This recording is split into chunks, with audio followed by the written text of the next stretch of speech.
In this week's piece of CX, we're taking a look at CXone Supervisor.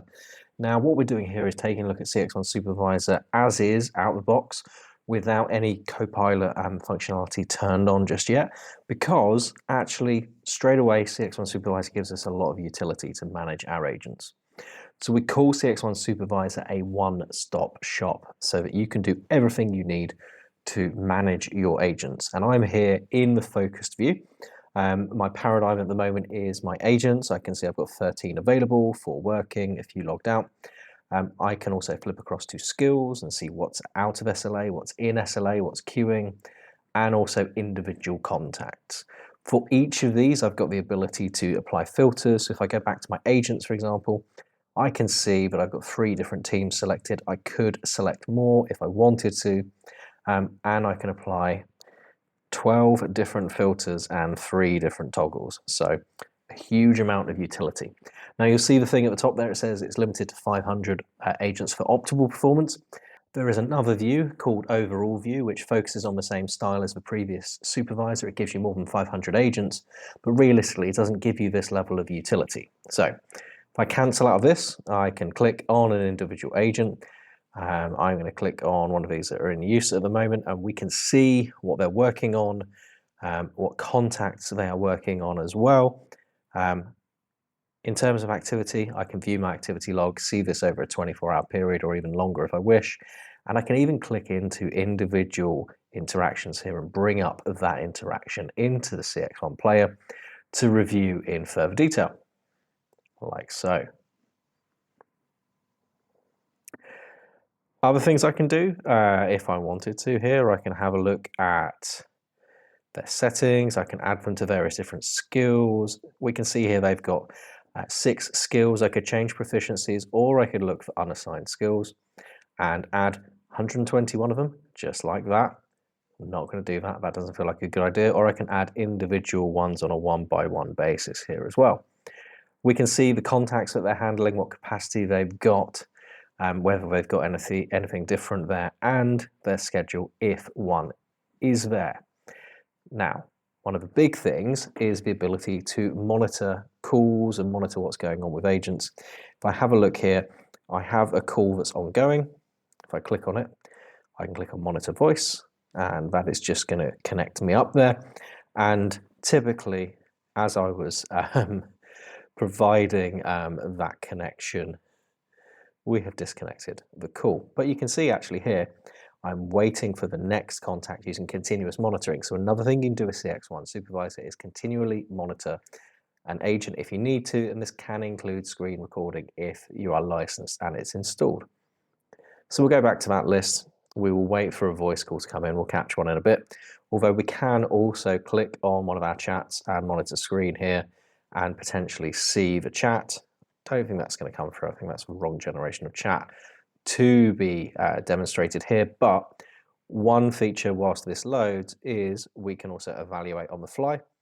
Really handy feature if you need to provide your agents with some feedback whilst they're working on something, then actually this is a really good way of doing so. I can select here, evaluate something, and provide our agent with some feedback. Very different to what you might be doing within a standard quality setup and a plan, but an ad hoc evaluation of how have I handled this call, why have I needed to interact, for example. Now, whilst that was going on, our agent Faith got connected back to call. We have the ability to monitor, to assist. This has had a name change as part of a 25.1 release. It's now called Assist instead of Coach because it was confusing with the coaching module. I can join, I can take over a call, and again, I can evaluate. I can leave that up and running, and actually I can go back to my agents, and then I could go and review. Let's monitor the screen of that user. You'll see I have 2 monitor sessions there, and potentially what I wanted to do as well is also monitor that one. And I think I might be upsetting supervisor because I'm trying to monitor too many things at the moment. You'll see I'm already monitoring one thing, so it's saying switch screen or don't switch. Don't switch. Here we can see that this screen is being monitored by myself. You get little alerts in here as well. And if we have the Enlighten package turned on, we could even see if we've got a negative interaction going on there, for example. So lots of utility there. On the right hand side, you may have noticed this little triangle as well. If I pop that out, then I can see that I have an alert, and I've set my alert for which agents have been available for longer than 15 minutes. No, it might be 5 minutes even for a demo. 15. Sorry, that's because that's 5 months. So we've got some people who have been logged in for a little while, it's fair to say.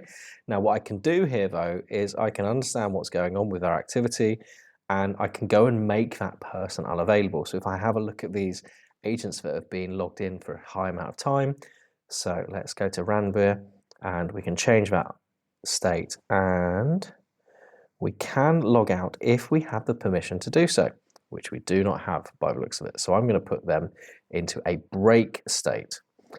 Likewise, Indy's been logged in for a little while.